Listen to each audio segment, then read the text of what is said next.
Good evening, and welcome back to Sleep and Seek. Tonight's story begins not with an emperor, not with an army, but with a frightened 9-year-old boy, abandoned on the open Mongolian steppe, with nothing but his mother and his younger siblings, no clan, no protection, and no name yet that anyone in the wider world would ever remember. By the time his life was over, he would control more contiguous land than any single human being in history, before or since. Get comfortable, settle in, and let's follow that boy from the grass to the edge of the known world. His name, at birth, was Temujin, and almost everything we know about his early years comes from a single remarkable source, a text called The Secret History of the Mongols, written down not long after his death, drawing on the oral memory of people who had known him or known people who had. It is not a perfectly reliable record in the way a modern biography would be, but it is the closest thing we have to an inside account of how an abandoned boy became the most feared man on earth, and it paints a childhood defined far more by hardship than by any sign of the destiny that supposedly awaited him. He was born somewhere around the year 1162, near Lake Baikal, in the harsh grassland world of the Mongolian steppe, the oldest son of a minor chieftain named Yesugei of the Borjigin clan. Steppe life in this period was organized around small, shifting alliances of mounted clans, herding livestock across vast open distances, with loyalty and survival depending heavily on family ties and tribal reputation. Yesugei was a man of some local standing, enough to arrange a marriage for his young son with a girl from a neighboring tribe when Temujin was still only a child himself, the kind of early betrothal that was common practice on the steppe, meant to secure useful alliances years before either party was old enough to fully understand what was being arranged on their behalf. The arrangement never had the chance to mature into the alliance it was meant to become. On the journey home, from leaving young Temujin with his future wife's family, as custom required, Yesugei stopped to share a meal with a group of Tatars, rivals of his own clan, who recognized him and quietly poisoned his food. He made it home before the poison fully took hold, but he died shortly after, leaving behind a widow, Hoelun, and several young children with no protector strong enough to hold the family's position together. What happened next is the part of this story that tends to surprise people the most, because it runs directly against the image of inevitable greatness that later legend likes to attach to figures like this. The clan that had followed Yesugei did not rally around his grieving family. They abandoned them. The Hoelun and her children, including the boy who would one day be called Genghis Khan, were simply left behind on the open steppe, stripped of the protection and status that came with belonging to an organized clan, expected, essentially, to disappear. They did not disappear. The years that followed were genuinely brutal, the family surviving on foraged roots, small game, and whatever fish Hoelun and her children could pull from nearby rivers, a steep fall from the position they had held only a short time before. It was during this period, while still only a boy, that Temujin did something that the old account records with a kind of blunt honesty, rather than heroic polish. A dispute arose with his older half-brother over food, a small thing, a fish, or a bird, caught during one of the family's increasingly desperate foraging trips, and the dispute ended with Temujin killing him. Whatever this tells us about the conditions that family was living under, it was not the act of a boy raised with comfort or security. It was the act of someone who had already learned, far too young, exactly how thin the line between survival and death actually was on the steppe. The hardship continued well past that point. At some stage in his youth, Temujin was captured by the very clan that had once followed and then abandoned his father, and held for a period as something close to a prisoner, fitted, according to the old account, with a wooden yoke around his neck and shoulders, a device meant to humiliate and restrain at once. He eventually escaped, an episode the old sources treat almost like a turning point in itself.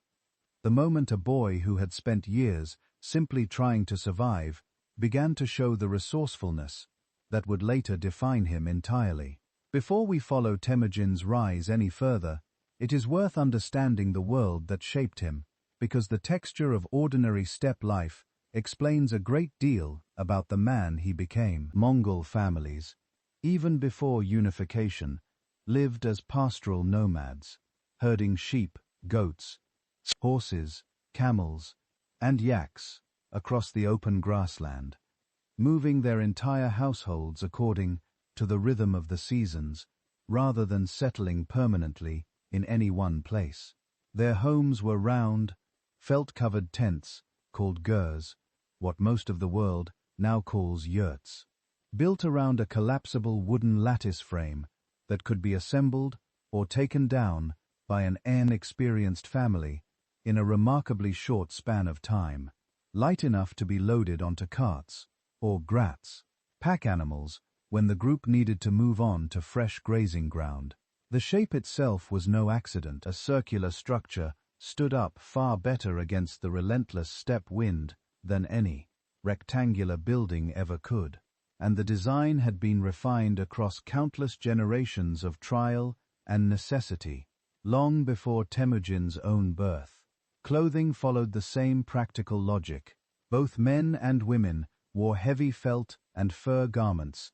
suited to a climate that swung between brutal winters and short, intense summers. A long wrapped robe called a deal, belted at the waist, paired with heelless boots and a fur-lined hat with covering for the ears, clothing built for endurance rather than display. The diet, too, reflected a life built entirely around livestock rather than farmland, since the dry, often unforgiving steppe soil offered little reliable opportunity for crops. Dairy formed the true backbone of the Mongol table. Cheese, yogurt, butter, and a dried curd, called kurut, that could be carried easily and would keep for long stretches without spoiling, alongside a mildly alcoholic drink made from fermented mare's milk called kumis, which held genuine social and ceremonial importance well beyond simple refreshment. Meat, when available,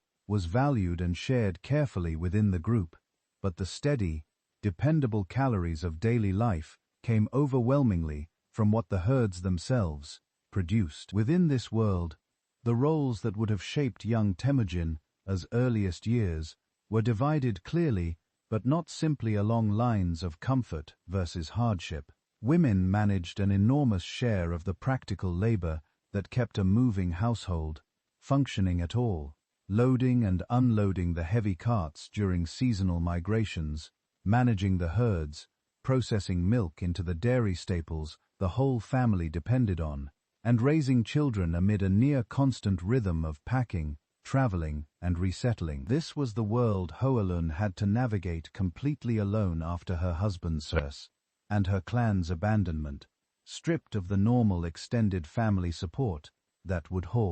usually have shared this enormous burden, which makes her family's survival across those desperate years even more remarkable in hindsight. It was also, fundamentally, a warrior culture, almost by necessity rather than simple preference. The same skills that let a young boy survive on the open steppe, horsemanship, archery, endurance, sharp situational judgment about threat and opportunity, were precisely the junior skills that any successful raid or any successful defense against a raid required. Steppe clans lived in a more or less constant low simmer of small-scale conflict and shifting. Alliance, cattle raids, bride captures, territorial disputes over the best grazing land, the same kind of feuding, in fact, that had led to the kidnapping and recovery of both Hoelun and later Borte. Temujin did not grow up an outsider to violence and instability.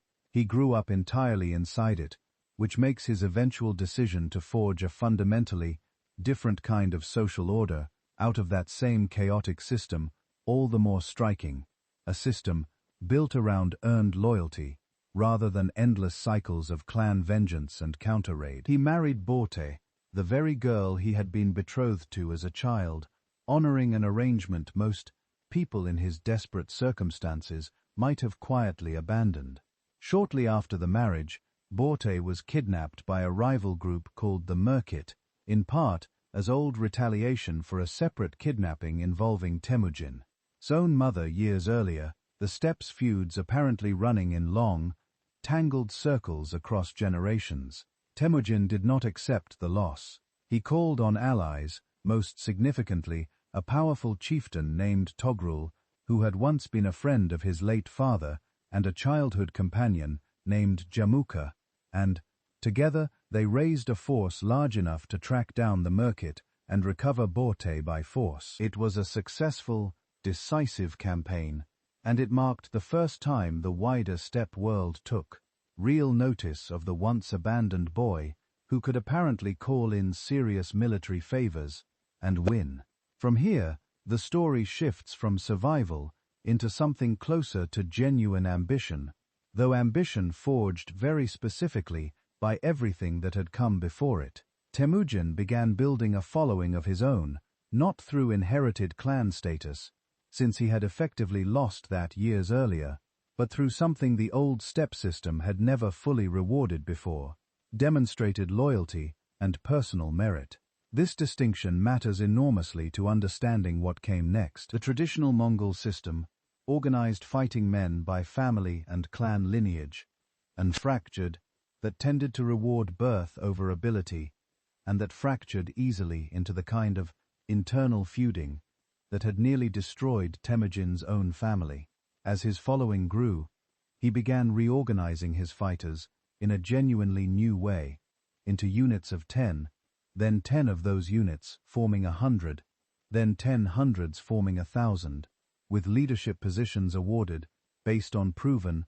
loyalty and battlefield ability, rather than bloodline alone. It was, in effect, a complete restructuring of how steppe society organized itself for war, and it had an immediate, destabilizing effect. Established aristocratic families on the steppe, who had always assumed their birthright guaranteed them status, found themselves suddenly threatened by a system where a capable commoner could rise above them. Ordinary fighters, who had spent generations locked into rigid clan hierarchies, regardless of their actual ability, suddenly had genuine reason to follow a leader who promised reward for merit rather than birth. This created exactly the kind of fracture you would expect. The old aristocracy feared him. Many ordinary fighters, sensing real opportunity for the first time, flocked toward him. And the two men who had once been his most important allies, Togrul and his childhood friend Jamuka, increasingly came to see his rising power as a direct threat to their own positions rather than a continuation of a useful alliance. War, when it finally came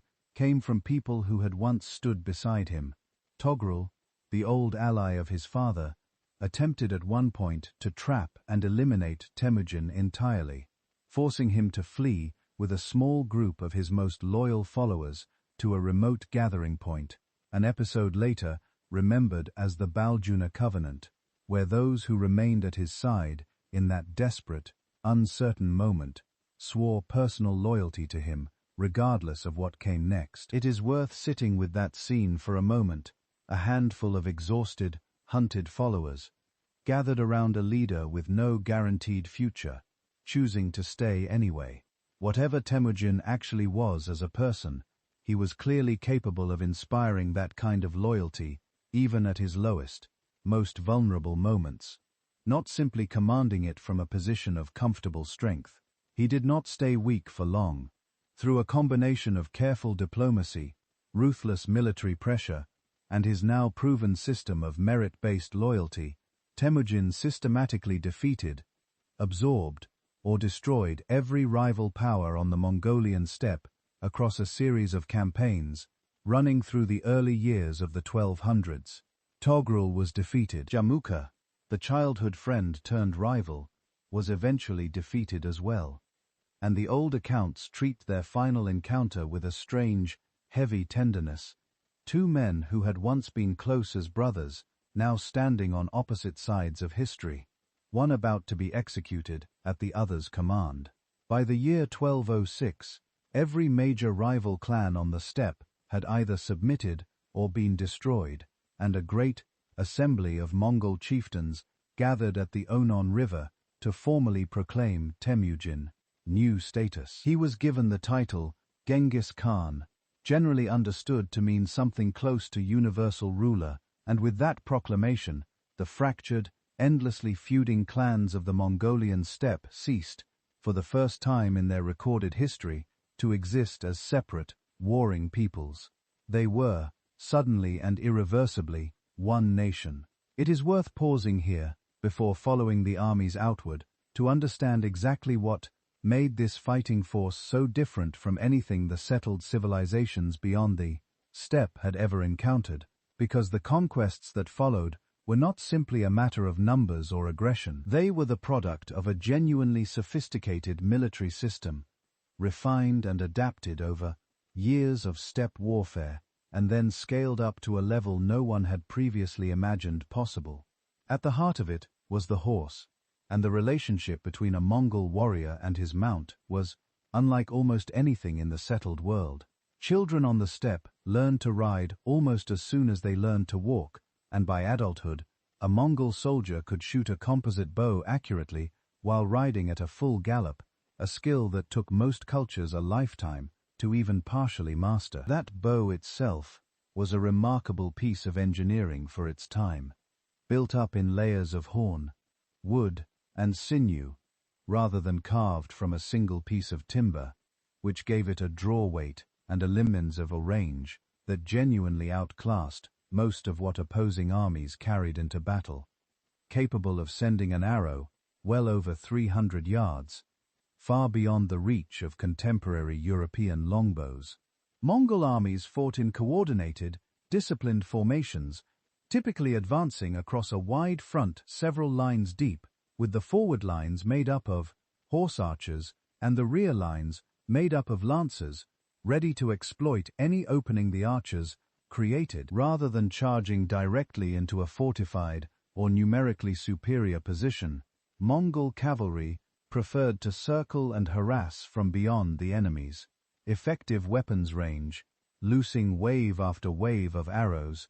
probing for the moment an enemy line began to waver or break formation in frustration. It was, in its own brutal way, a kind of patient, controlled violence, built around discipline and timing rather than simple, reckless aggression. This system also depended enormously on the relay communication network we touched on earlier. The YAM, a chain of mounted riders and way stations stretched across the growing empire, capable of carrying orders and intelligence across enormous distances faster than any rival power could manage. A command issued at one end of a campaign could reach commanders hundreds of miles away in a fraction of the time it would take a comparable message to travel through any contemporary kingdom's communication system. This meant Mongol forces operating on entirely separate fronts, sometimes thousands of miles apart, could still coordinate as part of a single, unified strategy, something that simply was not possible for most of their opponents. There was, however, one genuine early weakness in this otherwise formidable system, and it says something about Genghis Khan's character that he addressed it directly rather than ignoring it. Steppe warfare, built around mobility and open terrain, had no real answer for the walled core cities and fortified towns that defined settled civilizations like Jin China. Early Mongol campaigns against fortified positions struggled, simply because nothing in steppe tradition had ever required besieging a city before. Rather than treating this as an unsolvable limitation, Genghis Khan did something that many conquerors in history have been too proud to do. He recruited the expertise he lacked, bringing captured and volunteer engineers, many of them Chinese and Muslim specialists, into the heart of his army, integrating their knowledge of siege engines, catapults, and fortification-breaking technique directly into the Mongol war machine. Within a relatively short span of years, the same army that had once been purely a mobile cavalry force was capable of methodically reducing some of the most heavily fortified cities in the known world, often by first eliminating smaller surrounding settlements to deny a besieged city outside support, then concentrating overwhelming force and purpose-built siege technology against the primary target. This willingness to absorb and adapt foreign technology and foreign expertise, rather than dismissing it as beneath steppe tradition, may be one of the most underappreciated reasons the Mongol conquests succeeded as thoroughly and as rapidly as they did. An empire built initially around mounted archery on open grassland had, within a generation, become equally capable of besieging walled cities across China, Central Asia, and the Islamic world, because its founder had been willing to learn from exactly the kind of people his own armies were conquering. What followed over the next 2 decades reshaped the map of the known world. Genghis Khan turned the same organizational genius that had unified the steppe outward toward the settled, walled civilizations that bordered Mongolia on every side. His armies moved with a speed and coordination that no contemporary power had ever encountered, built around mounted soldiers capable of covering enormous distances rapidly, supported by an innovation that mattered just as much as any individual battle, a relay system of mounted messengers called the yam, stationed at intervals across the growing empire, capable of carrying orders, intelligence, and reports across vast distances faster than any rival civilization's communication network could manage. The Western Xia Kingdom, a Tangut state bordering Mongolia's southwest, was the first major settled power brought to submission,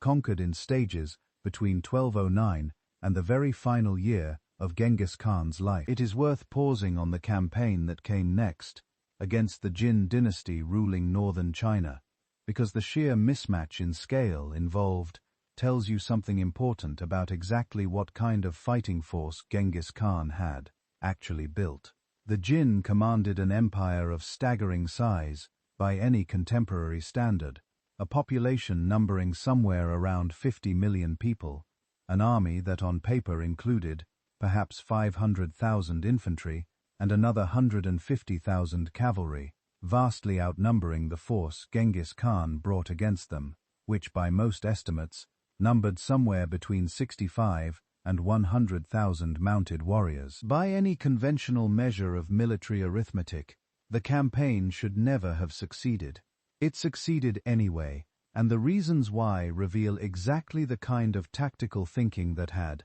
already won Genghis Khan the steppe. Rather than meeting this enormous Jin army head-on in the kind of single decisive battle the Jin commanders seemed to expect, Mongol forces used their superior mobility to bypass heavily fortified positions entirely where possible, striking instead at the open countryside, destroying smaller field armies, and cutting the supply and communication lines that held the larger Jin military structure together. At a pivotal engagement, remembered as the Battle of Yehuling, fought in a narrow mountain pass, sometimes called Badger Pass, the main Jin field army was drawn into open terrain and effectively destroyed, a defeat from which the dynasty's military strength never fully recovered. Genghis Khan's forces also breached the fortified mountain passes that would later be incorporated into the Great Wall of China, advancing through a long,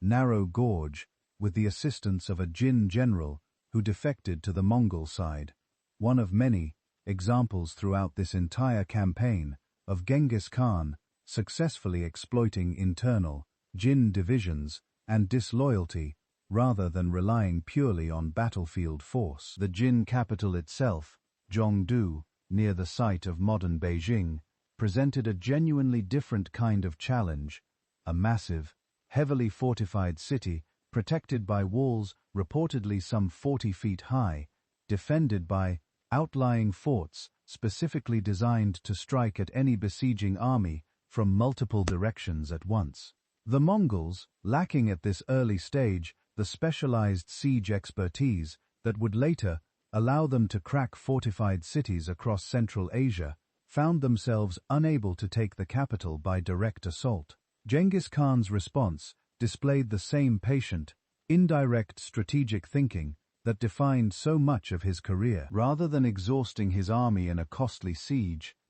he left a relatively modest blockading force to keep the city isolated, divided the bulk of his army into 3 separate columns, and proceeded to systematically devastate the surrounding Jin territories instead, reducing town after town, city after city, until Zhongdu stood increasingly alone, an island of resistance surrounded entirely by Mongol-controlled territory. The psychological and material pressure of this strategy eventually forced the Jin emperor into negotiations, and a temporary peace was agreed in 1214, the Jin court paying tribute and offering a Jin princess in marriage as part of the settlement. But the peace collapsed almost immediately when the Jin emperor, fearing further Mongol attacks, made the fateful decision to relocate his court further south, away from Zhongdu, to the city of Kaifeng. Genghis Khan interpreted this relocation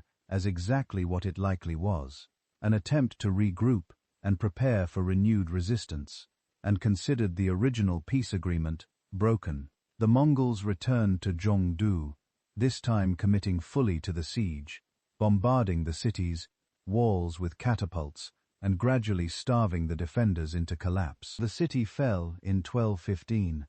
and what followed was a sack so thorough that later travelers passing the site reportedly described enormous white hills nearby that locals identified, with a kind of grim, matter-of-fact honesty, as the bones of Zhongdu's dead. The fires that consumed the captured city, by some accounts, burned for an entire month before finally subsiding. Even after this catastrophic defeat, the Jin dynasty did not fully collapse, retreating instead into a reduced, southern rump state that would continue a long, slow decline for nearly 2 more decades, finally extinguished entirely in 1234, several years after Genghis Khan's own death, by his son and successor Ogedei in alliance, in one of history's more bitterly ironic turns, with the Song dynasty of southern China, who had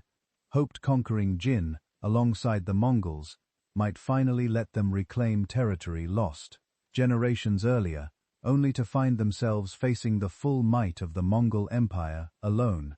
on their own southern border, not many years later. Beyond China, the wider Mongol war machine continued expanding outward simultaneously. The Kara Khitai Khanate in Central Asia was annexed, bringing Genghis Khan's territory directly up against the eastern border of the Khwarezmian Empire, setting the stage for the catastrophic confrontation we will turn to shortly. It is worth slowing down and walking through one particular campaign in real detail, because the broad strokes of conquest can flatten what was actually a sequence of specific, dramatic, and at times genuinely shocking events, and the invasion of the Khwarezmian Empire shows both the military system we just described and Genghis Khan's character in particularly sharp relief. The spark for this entire campaign was, in its origins, almost mundane. Genghis Khan, having already secured much of his eastern conquests, sent a large trade caravan westward into Khwarezmian territory, an empire then ruling much of modern Iran and Central Asia under a ruler called Shah Muhammad II, accompanied by official envoys seeking peaceful trade relations rather than conflict. The governor of a border city called Otrar, a man named Inalchuk, seized the caravan's goods and had the merchants executed, accusing them, likely falsely, of espionage. When Genghis Khan sent formal envoys to demand an explanation and reparation, the Shah had them killed as well, at least one reportedly sent back with his beard burned off as a deliberate, calculated insult. This was, by any standard of the period, an extraordinary provocation against a power that had just spent 2 decades demonstrating exactly what happened to those who opposed it. Genghis Khan's response was overwhelming and precisely targeted. Rather than a single massive force, the Mongol invasion moved in coordinated, separate columns, a strategy that took full advantage of the communication and command systems we discussed earlier, allowing forces operating hundreds of miles apart to still function as parts of one unified plan. Otrar itself, the city where the original provocation occurred, was besieged first. Its governor, Inalchuk, eventually captured alive and, according to several surviving accounts, executed by having molten silver poured into his eyes and ears, a punishment chosen with deliberate symbolism for a man who had coveted wealth that was never his to take. While that siege continued under the command of two of Genghis Khan's sons, the main Mongol force, under Genghis Khan's own direct command, accomplished something the Shah had apparently believed impossible. They crossed the Kizilkum Desert, a stretch of terrain so harsh it had never before been considered passable by an army of any real size, and emerged behind the Shah's defensive lines entirely, appearing outside the wealthy trading city of Bukhara when the Shah's forces still believed the main Mongol threat remained pinned down far to the north at Otrar. Bukhara fell within days. From there, Genghis Khan turned toward Samarkand, the Shah's own capital, a city defended by a garrison historians estimate at somewhere between 10 and over 100,000 men, depending on which surviving account is consulted, vastly outnumbering the Mongol forces directly besieging it. The siege itself displayed the same blend of brutal pragmatism and tactical patience that defined Mongol warfare throughout this period. When the city's defenders launched a counterattack on the third day of fighting, Genghis Khan ordered a deliberate, feigned retreat, drawing a significant portion of the garrison out beyond the protection of the city's own walls, then turned and destroyed them in open combat where Mongol cavalry held every advantage. Within 5 days, the city surrendered. Shah Muhammad himself fled westward, hoping to rally a new army, and Genghis Khan responded by detaching 2 of his most capable generals, Subutai and Jebi, with a force of roughly 20,000 men, and sending them in direct pursuit, an extraordinary commitment of resources to the single goal of hunting down one fleeing ruler. The Shah died, exhausted, and effectively cornered, on a small island in the Caspian Sea, not long after, his empire collapsing behind him, even as he fled it. The campaign's final, grimmest chapter unfolded across the region of Khorasan,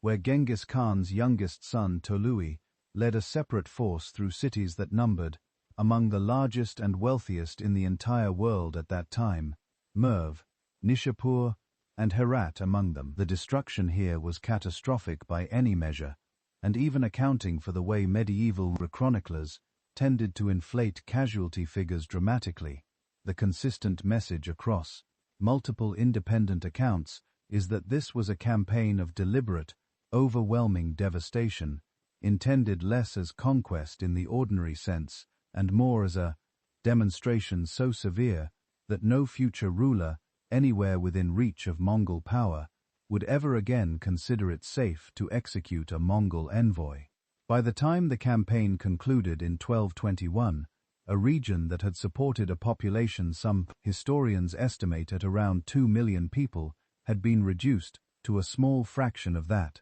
number. It is genuinely difficult to hold both halves of this story at once. The same leader who granted religious freedom across his empire, who recruited talent regardless of background, who built one of the most effective administrative systems the world had yet seen, was also capable of ordering destruction on a scale that emptied some of the wealthiest cities on earth. But that contradiction, uncomfortable as it is, sits at the very center of who Genghis Khan actually was, a man whose worldview had been formed, from the very beginning, by a childhood where mercy from rivals had never once been extended to him. It is worth slowing down considerably on what happened next, because the campaign against the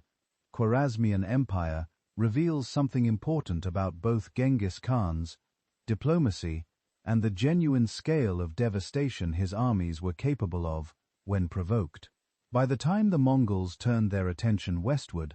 Khwarezmia stood as one of the great powers of the Islamic world, a wealthy, sophisticated state stretching across much of what is now Iran and Central Asia. Its prosperity built substantially on its position astride the Silk Road, the trade routes carrying silk, spices, ceramics, and precious metals between China, Persia, and the wider Mediterranean world. Its great cities, Samarkand, Bukhara, Urgench, were genuine centers of Islamic scholarship and culture, supported by sophisticated irrigation systems that sustained farming across otherwise difficult terrain. There, mosques and schools built in brick and glazed tile that represented some of the finest architecture of the medieval world. Genghis Khan, by most surviving accounts, did not initially seek war with this enormously wealthy neighbor. He sent a trade caravan toward Khwarezmia,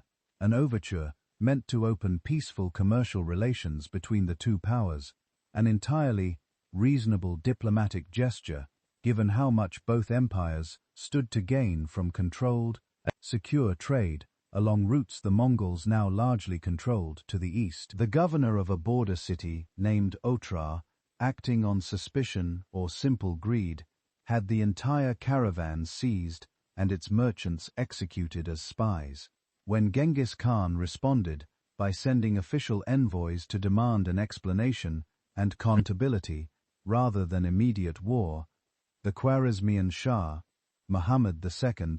had at least one of those envoys killed and the others mutilated and sent back in humiliation. This was, by the diplomatic standards of nearly any era, an almost unthinkable provocation, and Genghis Khan's response matched the scale of the insult. He turned the full weight of his now thoroughly refined military machine westward, and the campaign that followed, running roughly from 1219 to 1221, stands among the most devastating in recorded history. City after city across Khwarezmia fell to coordinated sieges, the same engineering expertise, absorbed earlier from Chinese campaigns, now turned against the fortifications of Central Asia. Otrar itself, the city whose governor had triggered the entire war, was besieged, and its governor, according to several accounts, executed by having molten silver poured into his eyes and ears, a punishment chosen deliberately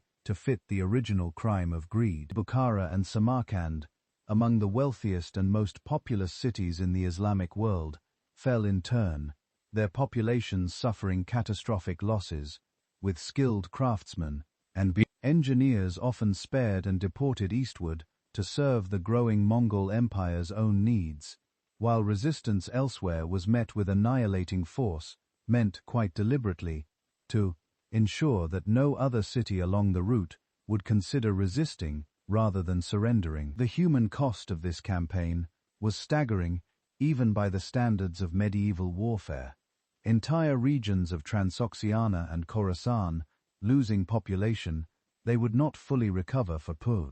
generations. Some scholars studying the period describing long-term demographic and agricultural damage that persisted for centuries afterward. Irrigation systems destroyed, populations scattered or killed, urban centers reduced to a fraction of their former size. It stands as perhaps the starkest illustration of the two faces of this empire we have already touched on. A leader capable of remarkable religious tolerance, meritocratic governance, and genuine administrative innovation, who was equally capable of visiting catastrophic, deliberate devastation upon any power that crossed him as thoroughly as Khwarezmia had. Even amid the ongoing campaigns, Genghis Khan understood that an empire built so completely around his own personal leadership could collapse the moment that leadership ended, and he gave real thought, while he still could, to what would happen after his death. He had 4 sons with Borte, Jochi, Chagatai, Ogedei, and Tolui,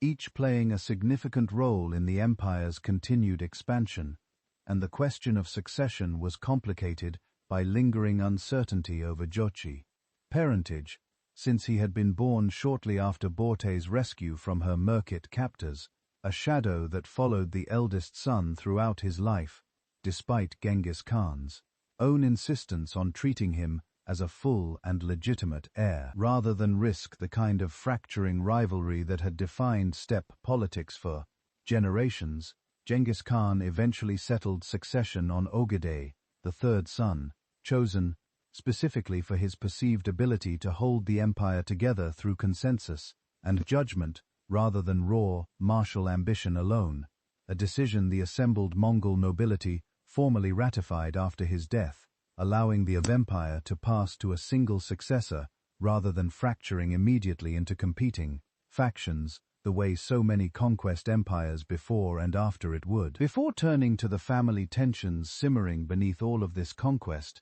it is worth slowing down and stepping inside the empire itself for a while, away from sieges and battlefields entirely, to understand what daily existence actually looked like for the millions of people, Mongol and conquered alike, now living under Genghis Khan's rule. At the foundation of this entire system sat a legal code Genghis Khan himself established, known as the Yasa, sometimes translated as the Great Law. It was a sweeping, comprehensive set of rules governing an enormous range of behavior, from military conduct and the treatment of foreign envoys, a category of law that the executed Khwarezmian ambassadors had so catastrophically violated, to the handling of livestock, the punishment of theft, and the resolution of disputes between ordinary subjects. The Yasa applied, at least in principle, equally to nobility and commoner alike, a genuinely unusual feature for its time,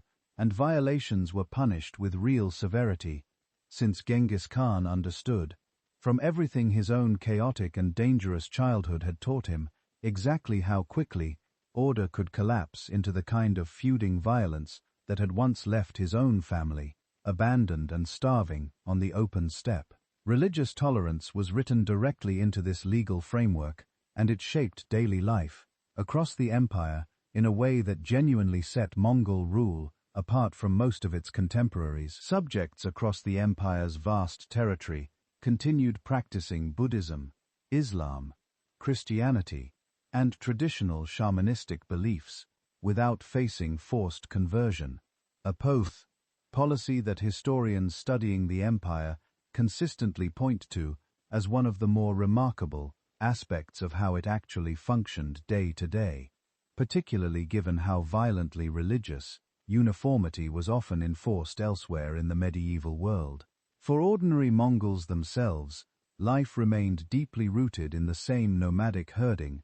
traditions that had shaped Genghis Khan's own childhood, even as that childhood's particular desperation gave way to relative stability and, for many, real prosperity. Families lived in round, portable felt tents called yurts or gurs, structures that could be disassembled, transported, and rebuilt as a household moved with the seasons following its herds, exactly the kind of mobile, practical architecture that steppe life had always demanded. Within these households, the division of labor followed long-established patterns, men taking the western side of the tent, women the eastern side, where most food preparation occurred, though the actual day-to-day reality was considerably less rigid than that simple division suggests. Women's roles within Mongol society deserve particular attention here, because they consistently surprised outside observers from settled,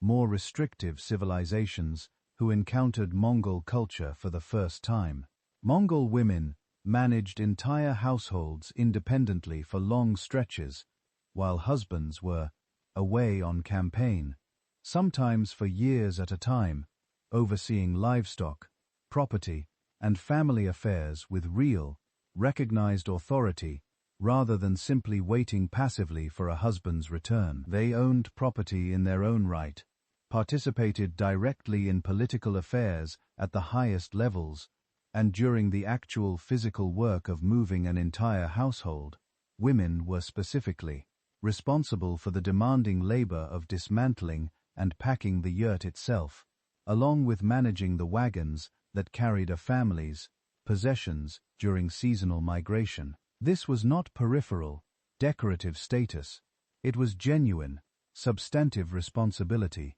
woven into the practical mechanics of how nomadic life actually functioned. Since a society that moved its entire existence across the landscape several times a year could not afford to treat half its population as incapable of serious responsibility. Marriages across Mongol society were typically arranged, often serving the same purpose they had in Genghis Khan's own childhood, securing alliances between families and, increasingly as the empire grew, between entire conquered peoples and the ruling Mongol elite. Polygamy was practiced, particularly among the wealthy and powerful, Genghis Khan himself maintaining several wives beyond Borte across his lifetime, though Borte's own sons remained the recognized heirs to his position specifically because of her status as his first and most senior wife. The diet of ordinary Mongols reflected the same nomadic, herding lifestyle that defined everything else about steppe existence, built heavily around meat and dairy drawn from the animals a family herded: beef, mutton, goat, and notably fermented mare's milk, a mildly alcoholic drink called kumis that required women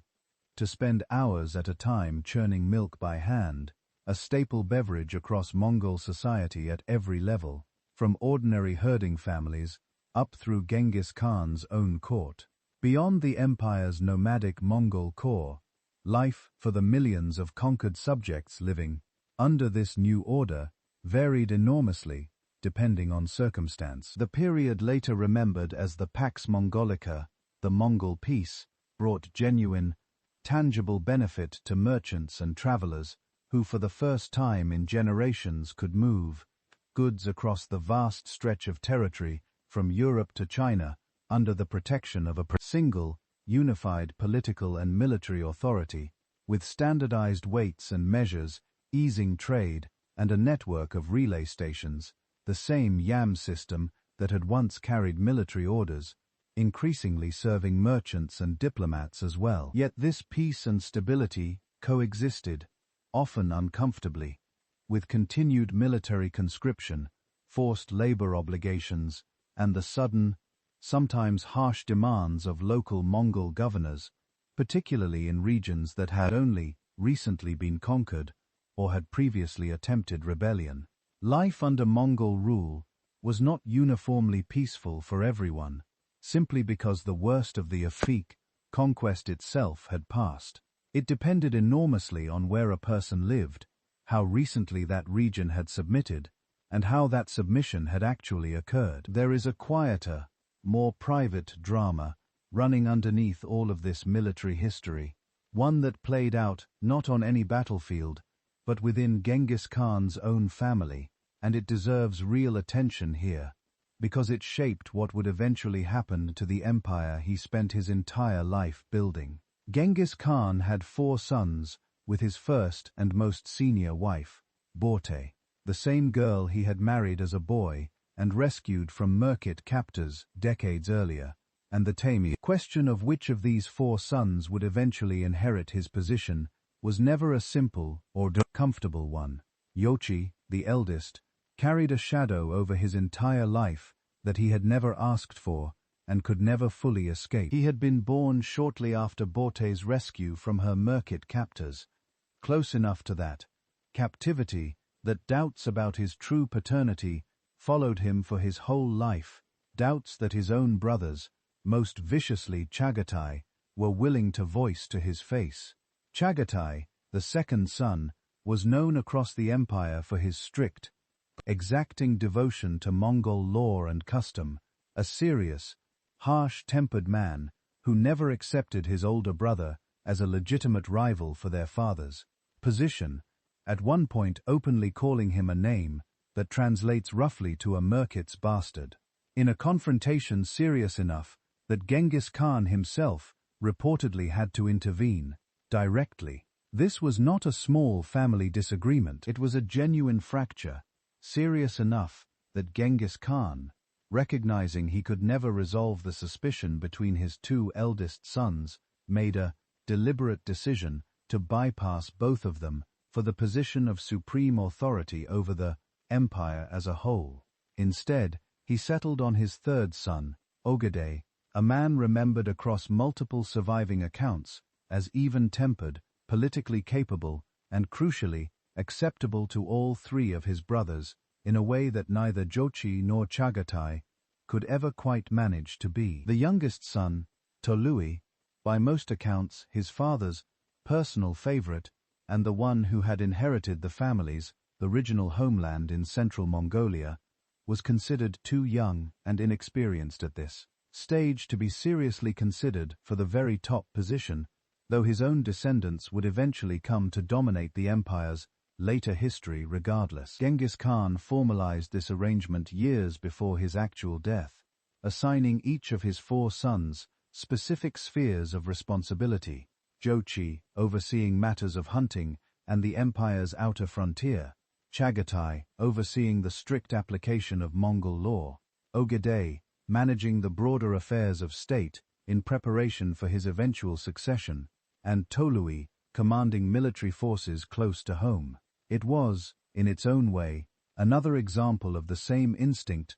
that had defined Genghis Khan's entire rise, finding a structure that could hold together despite deep personal tension, rather than simply hoping the tension would resolve itself. It did not fully resolve itself. Jochi died in 1227, only months before his father, under circumstances that remain somewhat unclear in the surviving record, and his portion of the empire, the furthest western territories, eventually passed to his own son Batu, whose descendants would go on to found what later history remembers as the Golden Horde, ruling over vast stretches of Russia and Eastern Europe for generations. When Genghis Khan himself died shortly after, a great assembly of Mongol nobility formally confirmed Ogedei as the new Great Khan, exactly as his father had arranged, and the empire was divided among his surviving sons and grandsons into 4 great khanates,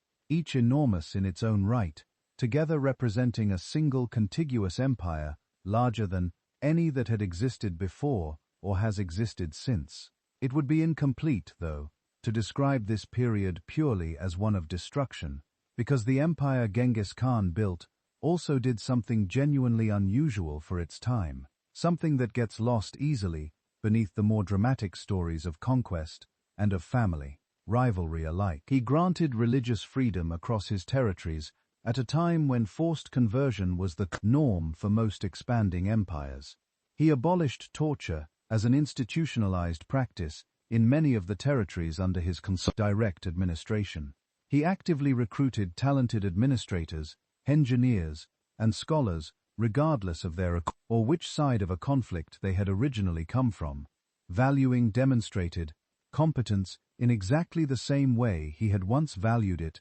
among his earliest steppe followers. And under the relative stability his empire imposed across such an enormous stretch of territory, trade routes connecting east and west,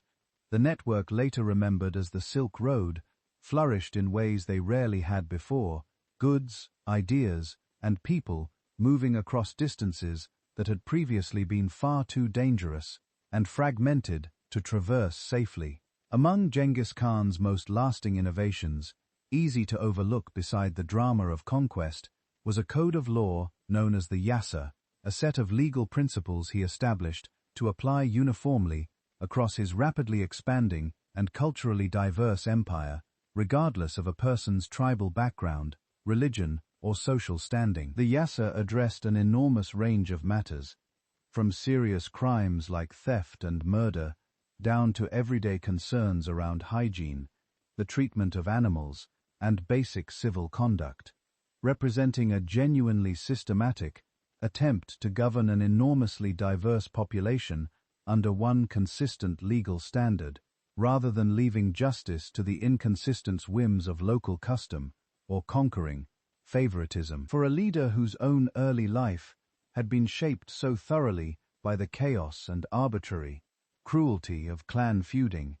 the imposition of one uniform, predictable legal order across his entire territory reads less like an afterthought of conquest and more like a direct, personal response to the very instability that had once nearly destroyed his family. The stability this entire system created, military, administrative, and legal together, gave rise to what later historians would name the Pax Mongolica, the Mongol Peace, an extended period in which trade routes spanning the breadth of Eurasia became safer and more reliably traveled than they had been in centuries. The same yam relay system, built originally for military communication, came to serve merchant caravans as well, its way stations spaced at regular intervals to provide resupply, fresh horses, and crucially, reliable intelligence about safe passage, dramatically lowering the everyday risk of banditry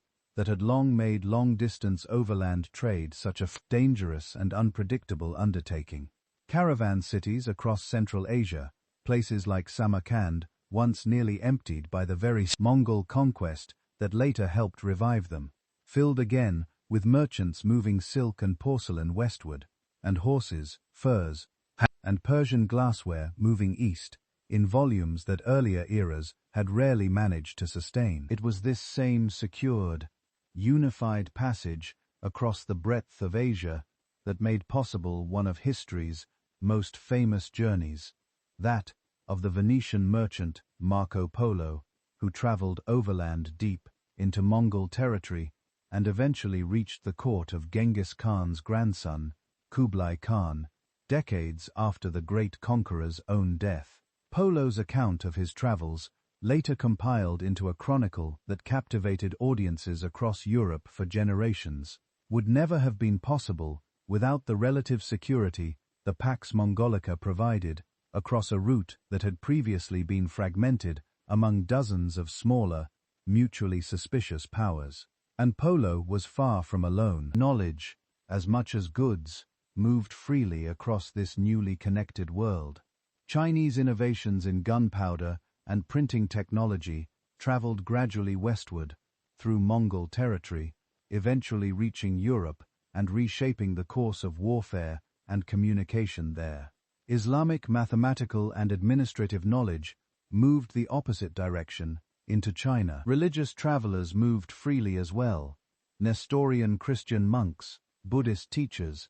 and Muslim scholars all making use of the same secured roads, in a level of direct cultural contact across such an enormous span of the world that simply had no real precedent in the centuries before the Mongol conquests forced, however violently, an entire continent into a single connected system. Genghis Khan himself remained, by most surviving accounts, a strikingly private and unadorned figure even at the height of his power. He reportedly never permitted his own portrait to be painted, never allowed his image to be sculpted or stamped onto coins, a striking contrast to nearly every other major conqueror in history, who tended to surround themselves with exactly that kind of permanent self-glorification. Whatever drove him, status and image, for their own sake, do not appear to have been central to it. He died in the year 1227, during a final campaign against the Western Shah kingdom that had once submitted to him decades earlier and had since rebelled. The exact cause of his death remains genuinely uncertain even now, with some accounts suggesting injuries from a fall while horseback riding, others suggesting illness contracted during the campaign. In keeping with Mongol custom, and perhaps in keeping with the same instinct for privacy that had defined his entire public life, he was buried in a deliberately unmarked location, and those involved in the burial were said to have taken extreme measures to ensure the site could never be found again, riding horses repeatedly over the disturbed ground until all trace of digging had vanished. To this day, despite extensive searching using everything from traditional excavation to modern satellite imaging, the location of Genghis Khan's grave has never been confirmed. At the moment of his death, the empire he had built from nothing, starting as an abandoned boy with no clan and no protection,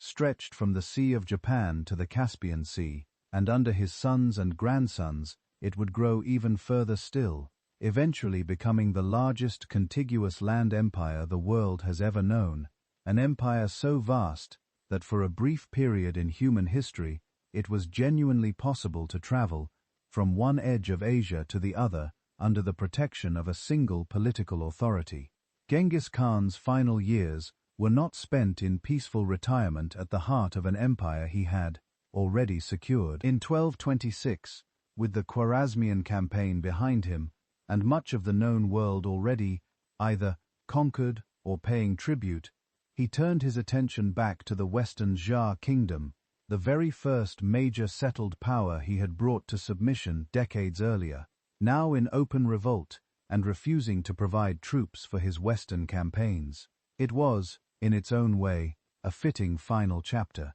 the aging conqueror returning to confront the unfinished business of his earliest conquest, the kingdom that had once marked his transition from steppe unifier to empire builder. The campaign itself proceeded with the same overwhelming, methodical force that had characterized every Mongol campaign before it, city after Western Xia stronghold falling before the advancing army. But sometime during this final push, in the harsh, rugged terrain near the Yin Mountains, in what is now northwestern China, Genghis Khan's own health began to fail, and by August of 1227, in his mid-60s, and worn down by decades of campaigning across some of the harshest terrain on earth, he was dead. What exactly killed him remains, even now, genuinely uncertain, and the surviving accounts diverge in ways that tell us almost as much about how his own followers wanted him remembered as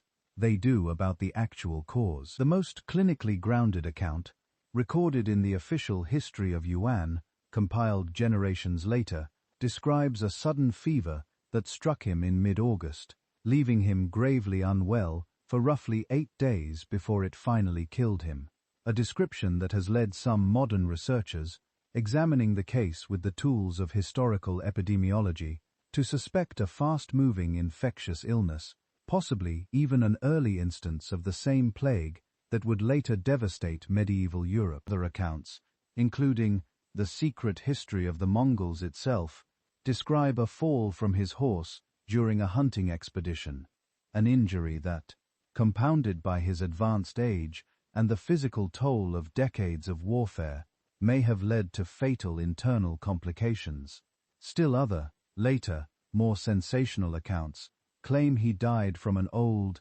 infected wound, or even, in one particularly lurid legend, almost certainly invented by political rivals long after his death, specifically to tarnish his memory, that he was fatally injured by a captured Western Xia princess during the night. Mongol sources themselves, notably, tended to avoid attributing his death to any kind of battlefield wound at all, and historians studying this pattern believe that omission was deliberate, a conscious choice to protect the image of an invincible warrior, even in the final telling of his life. Whatever the precise medical truth, his own followers made one thing unmistakably clear in how they handled what came next, that the manner of his death mattered far less to them than ensuring the empire itself did not collapse into chaos at the exact moment it lost the only leader it had ever known. Because Genghis Khan died in the middle of an active, unfinished campaign, his closest followers made the deliberate decision to keep his death a closely guarded secret, fearing that news of his passing might trigger exactly the kind of rebellion and collapse that had nearly destroyed his own family generations earlier. The Western Xia capital was allowed to fall as planned, the campaign completed essentially in his name, even though he was no longer alive to see it, and only once that final objective was secured did the funeral procession begin its long journey back toward the Mongol heartland. That journey itself became the stuff of enduring legend. According to multiple surviving accounts, anyone the funeral procession encountered along the route home was killed, a brutal measure intended to prevent any word of the great Khan's death from spreading before the Mongol leadership was ready to manage the transition. Genghis Khan had, by most accounts, specifically requested years earlier that he be buried without any marker at all, in keeping with traditional Mongol burial custom,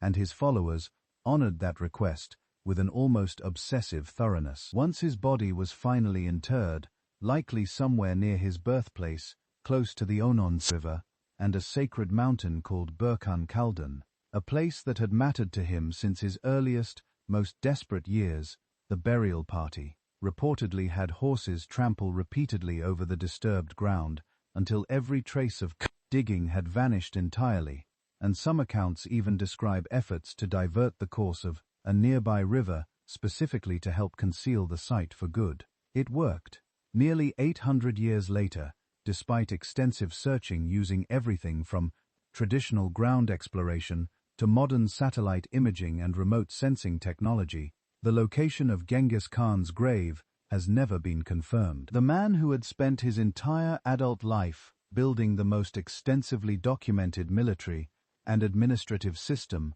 the world had yet seen, with relay messengers, written law codes, and careful record-keeping stretching across an empire spanning half of Asia, ensured that the one detail he most wanted kept private, the precise location of his own final resting place, remains, even now, genuinely and completely unknown. The empire did not remain unified forever. Within a few generations, the tensions that had already simmered between Genghis Khan's sons and grandsons hardened into open division, and the four khanates that had once operated as parts of a single connected whole gradually drifted into separate, often rival paths. The Golden Horde, descended from Yochi, came to dominate Russia and the western steppe for centuries. The Chagatai Khanate held much of Central Asia. In the east, Genghis Khan's grandson Kublai eventually completed the conquest of China entirely, founding the Yuan dynasty and ruling from a court that the later Venetian traveler Marco Polo would describe to an astonished Europe as wealthier and more sophisticated than anything in the West. In the southwest, another grandson, Hulegu, pushed Mongol power into the heart of the Islamic world, eventually toppling the centuries-old Abbasid Caliphate itself. What ties all of these scattered, eventually independent branches back together is the man whose story we have spent this evening following, the abandoned boy, who, through a combination of brutal necessity, genuine personal magnetism, and a willingness to reorganize an entire society around merit rather than birthright, became the single point of origin for an empire that would eventually touch nearly every major civilization across Asia and into Europe. There is a detail from modern genetic research that captures the sheer scale of his eventual legacy in a way that almost defies easy comprehension. Researchers studying Y chromosome patterns across modern Asian populations identified a genetic lineage so widespread and so heavily concentrated within territories that once made up the Mongol Empire that the most likely explanation, several research teams have concluded, is direct descent from a single extraordinarily prolific male line, very plausibly Genghis Khan himself and his immediate male descendants, who, as rulers across the multiple khanates, would have fathered children with extraordinary frequency across the territories under their control. By some estimates drawn from this research, something on the order of 16 million men alive today, scattered across a vast stretch of Asia, may carry a direct genetic line back to this single family. Sit with that figure for a moment, because it is almost impossible to hold in proportion against any ordinary measure of a single human life's impact. An abandoned boy, surviving on foraged roots, beside a mother who refused to let her children simply disappear the way the world around them seemed to expect, became, by the most literal genetic measure available to modern science, one of the most successful single individuals in the entire history of the human species, not merely in territory conquered or cities destroyed, but in something as fundamental and as personal as the family lines still walking the earth today. entirely unaware, in the overwhelming majority of cases, of exactly where their own bloodline actually traces back to. It is worth sitting, as this story closes, with the full distance traveled here. A 9-year-old boy, abandoned with his mother and siblings on an empty stretch of grassland, surviving on foraged roots and river fish, fitted with a wooden yoke as a captive, escaping with nothing but resourcefulness and whatever loyalty he could earn one person at a time. And from that beginning, an empire larger than any that had ever existed, built not on inherited birthright, the very thing that had failed him so completely as a child, but on a system of earned loyalty and demonstrated merit that he had first assembled out of sheer necessity, with a small, desperate handful of followers who chose to stay beside him when he had nothing left to offer them but the possibility of a future neither of them could yet see. Let that settle now,